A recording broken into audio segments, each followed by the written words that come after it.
جب صاحب طواف سے، سوری، احرام سے ریلیٹڈ سوال تھا، سونے جب سوتا ہے انسان تو چادر میں پیر ڈھک جاتے ہیں، اور تو ایسی صورت میں کیا کوئی دم تو نہیں آئے گا اگر پیر ڈھک گئے؟ احرام کی حالت میں جب آپ چادر اوڑھ کے سوتے ہیں تو چادر اوڑھ کے سونے میں کوئی حرج نہیں ہے، سینے تک اوڑھیں، چہرہ آپ کا کھلا رہے، مرد ہو یا عورت چہرہ نہیں ڈھک سکتے، سینے تک چادر اوڑھ کے سونا ہے، کمبل ہو، چادر ہو، لحاف ہو۔ البتہ پیر اگر ڈھک جائیں چادر سے، پیر مردوں کے لیے جو ہے، کسی اور کوئی پیر میں موزہ پہننا یا جوتا پہننا ایسی چیز پہننے سے تو اس پہ مسئلہ ہے، لیکن اگر سوتے وقت چادر سے ڈھک جائے تو وہ چادر ایسے ہی ہے جیسے احرام کی چادر آپ کے پیر میں لگ جائے، تو وہ اگر چادر سے ڈھک جائے تو اس سے کوئی حرج نہیں ہے۔ ٹھیک۔ جی مصب ایک ایک سوال یہ تھا کہ اگر ہم نے نماز پڑھنی ہے اور ہم مقیم ہیں، اور تو ہم کس طرح پڑھیں گے؟ اور جو مینا کے اندر ٹھہریں گے تو نماز چاہے مسافر ہو یا مقیم ہو تو وہ کس طرح اپنی نمازیں اپنے وقت پہ پڑھے گا، یا وہ کس طرح سے ہوگا؟ اللہ کے نبی صلی اللہ علیہ وسلم نے حج کیا، مسافر تھے آپ، مینا میں آپ نے نمازیں اپنے اوقات میں پڑھی، عرفات میں آپ نے ظہر اثر مسیح نمیرہ میں ملا کے پڑھائی، مزدلفہ میں مغرب عشاء ملا کے پڑھی، لیکن مینا میں پوری نمازیں اپنے وقت پہ پڑھی، کوئی نماز ملائی نہیں۔ البتہ مسافر جو ہے وہ قصر کرتا ہے، مقصر بعض لوگ سمجھتے ہیں کہ حج میں سب کو قصر کرنا، نہیں، حج میں قصر وہ کرے گا، 2 رکعت وہ پڑھے گا، قصر کا مطلب ہوتا ہے 4 رکعت والی نماز جو ہے 2 رکعت پڑھنا، تو قصر تو صرف فرض 3 فرضوں میں ہوتا ہے، ظہر اثر عشاء، فجر میں کوئی قصر نہیں ہے، مغرب میں کوئی قصر نہیں ہے، تو جو مسافر ہے وہ 4 والی 2 پڑھے گا، اور جو مقیم ہے وہ مینا میں بھی 4 پڑھے گا، مزدلفہ میں بھی 4 پڑھے گا، 4 والی، اور یہ عرفات میں بھی 4 پڑھے گا، تو قصر کا تعلق سفر سے ہے، حج سے نہیں ہے۔ اسی لیے حضرت عثمان غنی رضی اللہ تعالیٰ عنہ جب حج، اب لوگ کہتے ہیں کہ اللہ، اصل میں لوگ مسائل کو سمجھتے نہیں، کہتے ہیں اللہ کے نبی نے 2 پڑھی تم 4 کیوں پڑھے؟ بھائی اللہ کے نبی نے 2 اس لیے پڑھی کہ مسافر تھے، حرم میں گئے، حرم میں آپ نے تمام لوگوں کو، مکے والوں کو بھی نماز پڑھائی، امام بنے، آپ نے 2 رکعت پڑھی چونکہ مسافر کے لیے 2 ہے، اور فرمایا اتموا یا اہل مکہ فإنا قوم سفر، سلام پھیر کے فرمائے مکے والوں تم اپنی نماز پوری کرو، ہم مسافر ہیں، ہم نے 2 پہ پڑھائی کیونکہ آپ امام تھے، آپ نبی بھی تھے، امام بھی، سب کو امامت کی، تو آپ نے 2 پڑھائی مسافر ہونے کی وجہ سے مکے والوں سے کہا آپ لوگ نماز پوری کرو، ہم مسافر ہیں۔ اور حج میں اس لیے عثمان غنی رضی اللہ تعالیٰ نے جب اپنے زمانے میں حج کیا تو شروع میں وہ بھی قصر کرتے تھے، پھر آخری سالوں میں تمام حاجیوں کو 4 رکعت پڑھائی، یہ بتانے کے لیے کہ حج سے تعلق نہیں ہے، اس کا تعلق سفر سے ہے، چونکہ انہوں نے جب مکے میں اپنا گھر بنا لیا، وہاں رہائش اختیار کر لی، تو مدینے سے بھی آتے، چونکہ گھر مکے میں تھا تو مقیم ہے، تو مکہ مینا سفر نہیں بنتا، مکہ عرفات سفر نہیں بنتا، تو عرفات میں بھی 4 پڑھائی، مینا میں بھی 4 پڑھائی، کیونکہ وہ مقیم بن گئے تھے، تو مقیم بننے کے بعد سب کو 4 پڑھنا ضروری ہے، اگر وہ 2 پڑھے گا تو اس کی نماز نہیں ہوگی، تو جو مقیم ہے وہ 4 پڑھے۔ اور سنتوں کا مسئلہ یہ ہے کہ جو مینا میں ٹھہرا ہوا ہے تو اگر وہ سنتیں پڑھتا ہے تو سنتیں پڑھنا اس کے لیے بہتر ہے، اللہ کے نبی صلی اللہ علیہ وسلم نے سفر میں تہجد بھی پڑھی ہے۔ اب یہ سمجھنا کہ مسافر کے لیے نماز قصر ہے، جو مقیم ہے ان کا تو مسئلہ ظاہر ہے، ان سے مسافر ہے ہی نہیں۔ اب جو مسافر ہیں، آپ جب کسی مقام پہ ٹھہرے ہوئے ہیں تو وہاں اپنے اوقات کو آپ عبادت میں جتنا گزارے اتنا آپ کے لیے بہتر ہے۔ اب لوگ کیا کہتے ہیں، بھائی نماز نہ پڑھو، چاہے بیٹھ کے بکواس کرو، موبائل میں اپنے وقت کو ضائع کرو، حج کو خراب کرو، کوئی مشکل نہیں، سنت پڑھ رہے تھے کہتے ہیں سنت مت پڑھو، یہ کم عقلی کی بات ہے، بھائی جس کو اللہ نے وقت دیا ہے، مسافر جو سواری پر ہو، یعنی مسافر کی 2 کیفیت ہوتی ہے، آپ جہاز میں ہیں، ٹرین میں ہیں، بس میں ہیں، تو آپ سنتیں چھوڑ دیں، وتر تو پڑھنا ہی، وہ تو واجب ہے، وتر میں معافی نہیں ہوتی، سنتیں آپ چھوڑ دیں، چونکہ آپ جہاز میں ہیں، بس میں ہیں، ٹرین میں ہیں، راستے میں ہیں۔ لیکن جو مسافر کسی مقام پر ہے، آپ مینا میں ٹھہرے ہوئے، آپ مدینہ گئے زیارت کے لیے، 2 دن وہاں آپ سنتیں چھوڑ لیں، یہ طریقہ نہیں ہے، وہاں تو آپ عبادت کے لیے گئے، جتنی عبادت کرے اتنا بہتر ہے، تو جیسے میں نے کہا اللہ کے نبی تہجد بھی سفر میں پڑھتے تھے، تو ایسا نہیں ہے کہ سفر کی وجہ سے سنتیں معاف ہو جاتی، جتنا ہاں اس کی تاکید ختم ہو جاتی، لیکن پڑھنا آپ کے لیے افضل ہے، جو پڑھ رہا ہے وہ ثواب کما رہا ہے۔ جی ٹھیک۔ اللہ کے نبی فجر کی سنت سفر میں بھی نہیں چھوڑتے تھے، فجر کی سنت راستے میں بھی نہیں چھوڑتے تھے، فجر کی سنت اور وتر کا بھی نہیں چھوڑتے تھے۔ اچھا مصعب، یہ ایک سوال یہ تھا کہ میں حج تمتع کر رہا ہوں، اور حج عمرہ کا احرام کرنے کے بعد، حج عمرہ کرنے کے بعد کیا میں نیت حرم کی سے کروں، یا میں سوری مینا جا کر وہاں نہا دھو کے دوبارہ احرام پہن کے وہاں سے بھی نیت کر سکتا ہوں؟ تمتع والوں کے لیے عمرہ کرنے کے بعد ضروری نہیں ہے کہ عمرہ اور حج میں وقفہ ہو. آپ نے عمرہ کیا، حلال ہو گئے، اسی وقت آپ دوبارہ حج کی نیت کرنا چاہیں، احرام بدلنا چاہیں، غسل کریں تو اور بہتر ہے. آپ نے حلق کر لیا، حلق کر کے بال مڑا دیا، آرام سے نکل گئے. اب آپ چاہیں احرام چینج کر لیں، غسل کر لیں، اور آپ چاہیں خالی وضو کر لیں، اسی احرام میں دوبارہ نیت کریں، تو کوئی حرج نہیں. حرم سے 2 رکعت پڑھیں، نیت کریں، لبیک پڑھیں، یہ افضل ہے. اگر کوئی مینا جانا چاہتا ہے پھر سوچتا ہے وہاں جا کے نیت کر لے تو وہ جائز ہے، لیکن ثواب میں کمی آتی ہے. حرم سے نیت کر کے مینا جانا وہ سنت طریقہ ہے. ٹھیک. مصب مینا کے حوالے سے سوال تھا کہ کیا مینا میں اگر کوئی شخص ظہر پہ نہ پہنچ سکا اور وہ عصر مغرب تک پہنچا تو اس کی وہ 5 نمازیں نہیں ہوں گی، تو کیا ایسی صورت میں دم آئے گا اس کو؟ اور آپریٹر اکثر فجر اگلے، یہ تجربہ ہے کہ اگلے دن فجر سے پہلے لے جاتے ہیں، تو ایسی صورت میں کیا مینا کی وہ 5 نمازیں نہ ہوں تو پھر کوئی دم آ سکتا ہے؟ 5 نمازیں پڑھنا سنت ہے، واجب نہیں ہے. جس کی رہ جائے، اگر آپریٹر فجر سے پہلے لے گئے تو اس سے کوئی دم نہیں آتا. آپ کی وہ سنت رہ جاتی ہے، وہ آپ کے اختیار میں نہیں ہے، رش کی وجہ سے انتظامی مسائل ہوتے ہیں، مجبوریاں ہوتی ہیں، تو اس میں آپ پر کوئی دم نہیں ہے. البتہ یہ ہے کہ 8 تاریخ کو کوشش کریں کہ مینا جلدی جائیں، اور کوشش کریں ایسا گروپ کے ساتھ جانے کی کوشش کرنا چاہیے جو سنتوں کے مطابق لے جائے. بعض گروپ والے اپنی سہولت دیکھتے ہیں، رات میں لے جاتے ہیں 8 تاریخ کو کہ ہمارا وقت بچے، اور پھر وہاں مینا میں 8 کو رات میں جائیں گے، پھر وہیں سے سیدھے عرفات چلے جائیں گے. تو بہرحال اس پہ دم تو نہیں آئے گا، لیکن آپ کی سنت رہ جائے گی بس. ٹھیک. ڈاکٹر صاحب ایک احرام کے حوالے سے سوال تھا کہ یہ ہم کیا ہم مسافر ہوں گے تو ایسی صورت میں ہم حج کی قربانی کے ساتھ ساتھ عید الاضحیٰ کی قربانی بھی کریں گے؟ اور کیا یہ بھی کریں گے؟ اور اسی سے ریلیٹڈ تھا کہ اگر ہم قربانی کرتے ہیں تو کیا ہمیں پہلی ذی الحج کو ناخون اور بال کاٹ دینا چھوڑ دینے چاہیے، یا ہم بعد میں بھی کر سکتے ہیں حج کی وجہ سے کہ حج میں تکلیف نہ ہو؟ دیکھیے، عید والی قربانی کا مسئلہ الگ ہے اور حج والی قربانی کا مسئلہ الگ ہے. حج کی قربانی کا تعلق حج سے ہے اور حدود حرم میں ہوتی ہے. عید والی قربانی آپ اپنے گھر پہ کریں، کہیں بھی کریں، وہ آپ کی مرضی ہے. آپ حج میں ہوں اور آپ عید والی قربانی اپنے پاکستان میں، انڈیا میں، امریکہ میں کہیں بھی کریں، آپ کی قربانی عید والی ہو جائے گی. حج والی آپ کو یہیں کرنا پڑے گی. تو عید والی الگ ہوتی ہے اور حج والی الگ ہوتی ہے، دونوں میں فرق ہے. اب یہ حج والی جو قربانی ہے وہ تو یہاں کر رہے ہیں. جو ناخن بال کاٹنے کا مسئلہ ہے وہ عید والی قربانی کا ہے. تو جو عید والی قربانی کر رہا ہے یہ اس کے لیے سنت ہے، واجب نہیں، سنت ہے کہ وہ چاند ہونے سے پہلے، ذوالحجہ کا 1 تاریخ سے پہلے ناخن بال کاٹ لے، صفائی کر لے مکمل، اور پھر باقی جو ہے قربانی کے بعد. یہ سنت طریقہ ہے.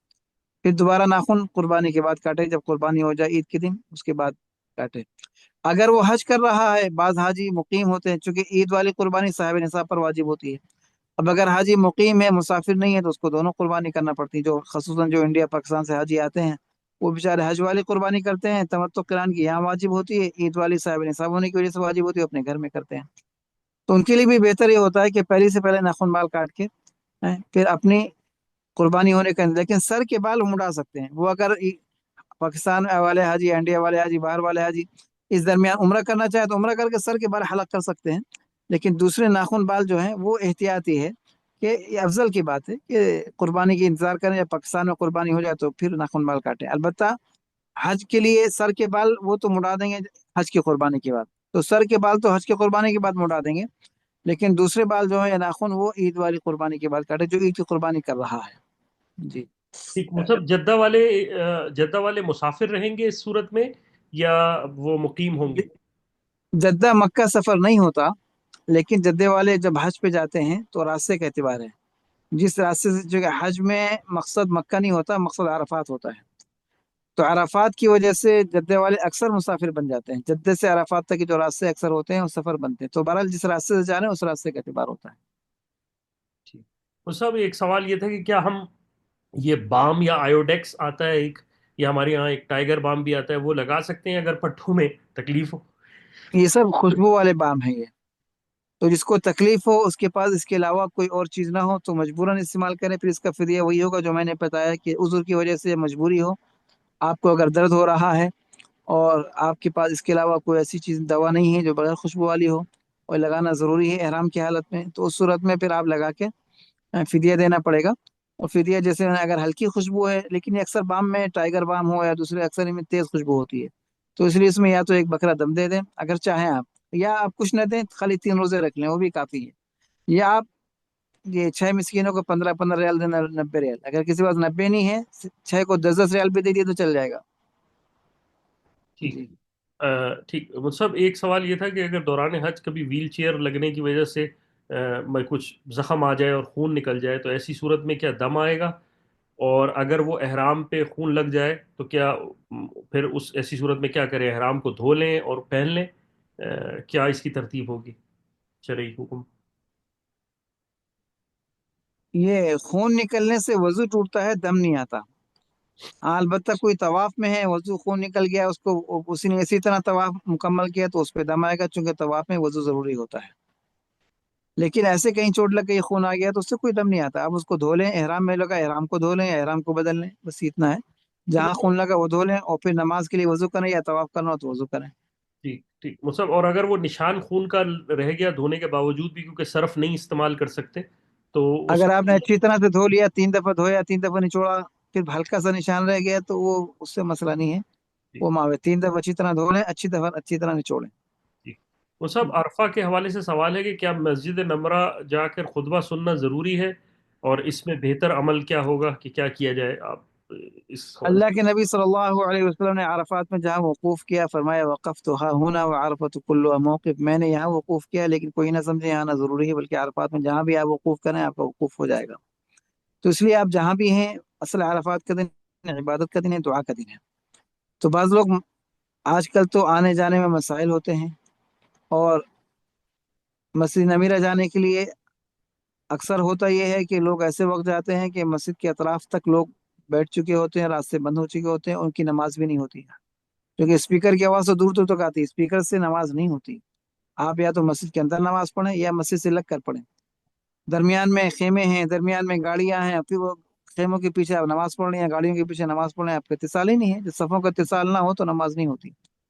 تو حرم کے اندر یا مسجد نمیرہ کے اندر کوئی بھی مسجد ہو تو مسجد سے باہر نماز پڑھنے کے لیے اتصال ضروری ہوتا ہے. باہر جو نماز پڑھے اتصال نہ ہو تو پھر لوگ جاتے ہیں مشقت اٹھا کے، پھر باہر نماز پڑھ کے اپنی نماز کو خراب کرتے، فائدہ نہیں ہوتا ایسے.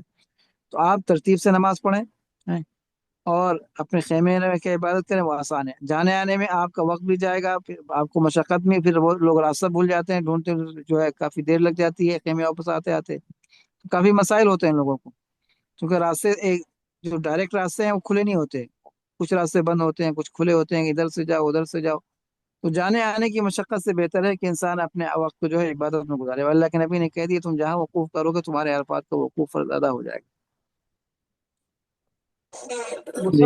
عرفات کا کوئی خاص عمل، کوئی خاص عبادت؟ عرفات کے دن جیسے میں نے کہا سب سے اہم عبادت تو دعا ہے. وہ دن دعا کی قبولیت کا دن ہے.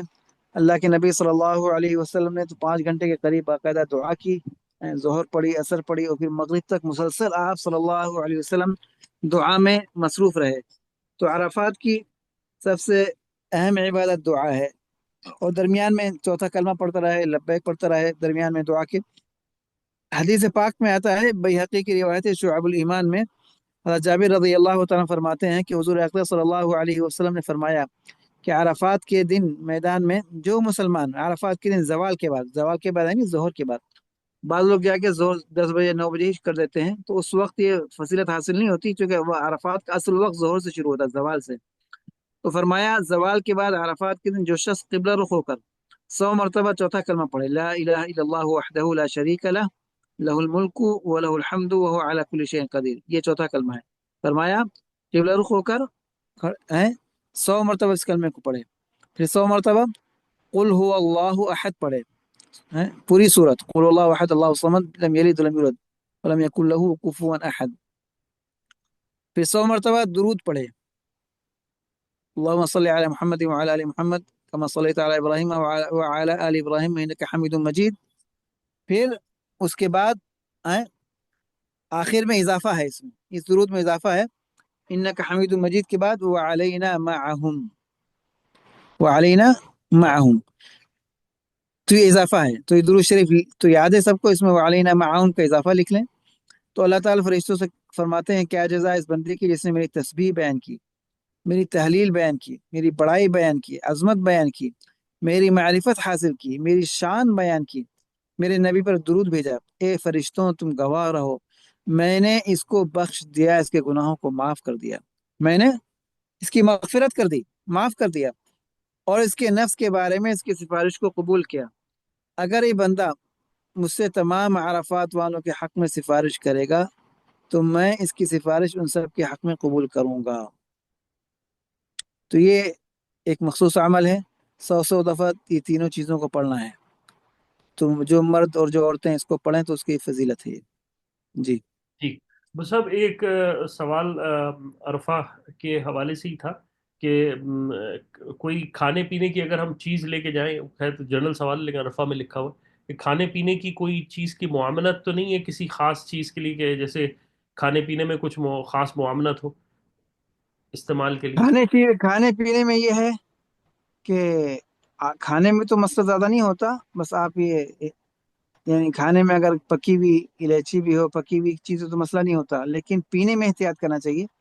پینے میں جب تک آپ احرام میں ہیں تو یہ جو آرٹیفیشل، ایک تو تازہ جوس ہے، آپ موسمبی کا جوس نکال کے پیے وہ منع نہیں ہے، سیب کا جوس نکال کے پیے، خالص جو قدرتی جوس ہوتا ہے، جو قدرتی جوس ہے اس میں تو کوئی مسئلہ نہیں ہے، لیکن جو پیک ڈبے آتے ہیں جس میں ایسنس ہوتا ہے، اس میں خوشبو ہوتی ہے، فلاور ہوتا ہے اس میں، تو یہ فلاور والے ڈبے، ایسنس والے ڈبے جو ہوتے ہیں نا جوسز کے، ان سے آپ احتیاط کریں۔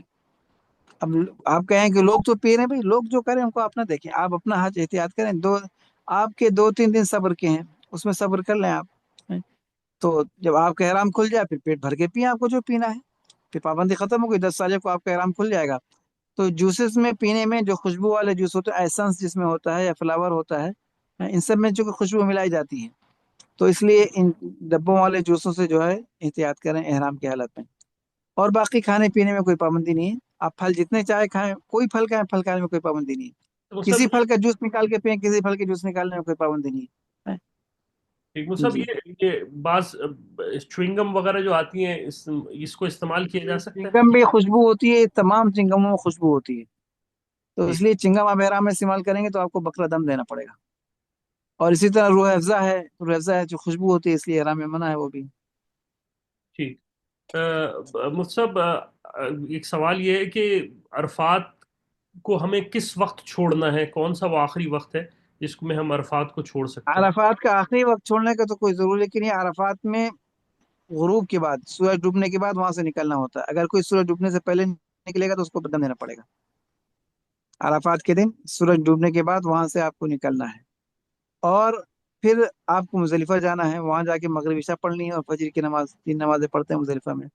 البتہ نکلنے میں اگر آپ کو تاخیر ہو گئی، مغرب کے بعد نکلنے کے بجائے کبھی رش کی وجہ سے، آج کل سسٹم ہے چونکہ اس میں کچھ کو چھوڑتے ہیں، کچھ کو ترتیب سے نکلتے ہیں قافلے، تو آپ کی باری اگر عشاء میں آئے یا 9 بج جائیں، 10 بج جائیں، تو آپ پر اس میں کوئی جرمانہ کوئی دم نہیں ہے۔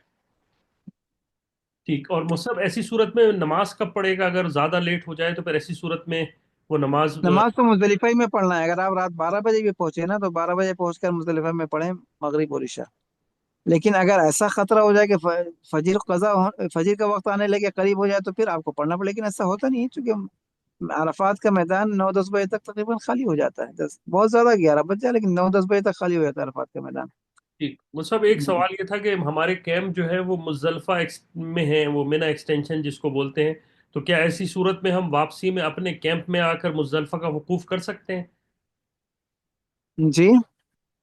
کچھ حضرات کے کیمپ جو ہیں وہ مزدلفہ کے اندر ہیں، مینا ایکسٹینشن جس کو بولتے ہیں، تو ایسی جی صورت میں کیا وہ مزدلفہ کا وقوف جو ہے وہ اپنے کیمپ میں آ کے کر سکتے ہیں؟ ہاں، وہ جو مزدلفہ جو ہے، کیمپ جو مزدلفہ میں ہے وہ مزدلفہ ہی ہے، مینا اسٹیشن تو لوگوں نے نام رکھ دیا، مینا نہیں ہوتا، وہ مزدلفہ ہوتا ہے۔ اور جب آپ کا کیمپ وہاں ہے تو آپ نے وقوف اسی کیمپ میں اگر کسی نے کر لیا، کیونکہ مزدلفہ کا وقوف کھلے آسمان کے نیچے کوئی ضروری نہیں ہے، کوئی کھلے آسمان کے نیچے کر رہا تو اچھی بات ہے، کوئی اپنا خیمہ وہی ہے، وہی خیمے کے اندر کسی نے وقوف کر لیا تو تب بھی اس کا وقوف ہو جائے گا۔ ٹھیک، تو سب یہ مزدلفہ کا جو وقوف ہے، کیا جو فیملیز ہیں وہ 1/3 ایک تہائی رات کے بعد جا سکتی ہیں اپنے کیمپس میں واپس منا کے؟ عورتیں جو ہیں، جی عورتیں ہیں، بچے ہیں، یہ جو جن کے خیمے مینا میں جاتے تو یہ رات میں چلی جائیں تو کوئی حرج نہیں ہے۔ تو عورتیں بچے جانے میں کوئی، البتہ مردوں کے لیے فجر کی نماز وہاں پڑھنا ضروری ہوتا ہے، فجر کا وقت وقوف ضروری ہے۔ اگر مردوں کو جانا پڑے کسی وجہ سے تو چھوڑ کے واپس آ جائیں، یا پھر عموماً اگر بس جا رہی ہے تو فیملی کو بھیج دیں، بس جا رہی ہے خود، لیکن خود وہاں رک کے جو ہے